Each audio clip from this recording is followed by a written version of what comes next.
ఒక వ్యక్తిని దేవుణ్ణి చేయాలన్నా, ఒక వ్యక్తిని దెయ్యాన్ని చేయాలన్నా, ఒక ప్రభుత్వం అద్భుతంగా ఉందన్నా, ఒక ప్రభుత్వం అనర్థంగా ఉందన్నా డైరెక్ట్ గా రాసేస్తే జనం యాక్సెప్ట్ చేయరు.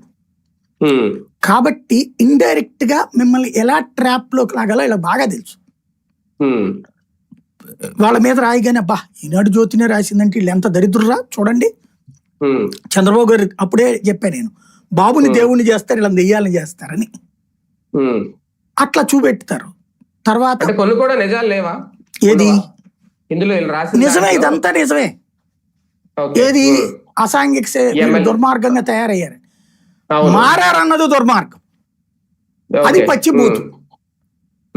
ఎవడండి నిన్నటిదాకా 10 కోట్ల రూపాయలు సంపాదించేవాడు ఇప్పుడు డబ్బులు మానేసినోడు ఇంకో రూపాయి ఎక్కువ తినాలనుకుంటాడు కానీ తగ్గించుకున్నాలే బాబు గారు ఫీల్ అవుతారని అనుకుంటాడా?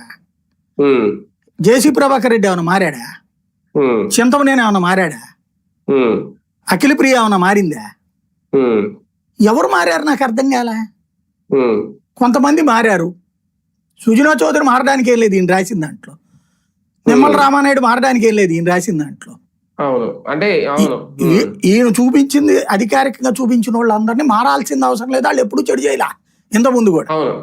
కష్టపడే ఎమ్మెల్యే దాన్ని ఇంకేముంది, ఏముంది ఇంకా ఇప్పుడు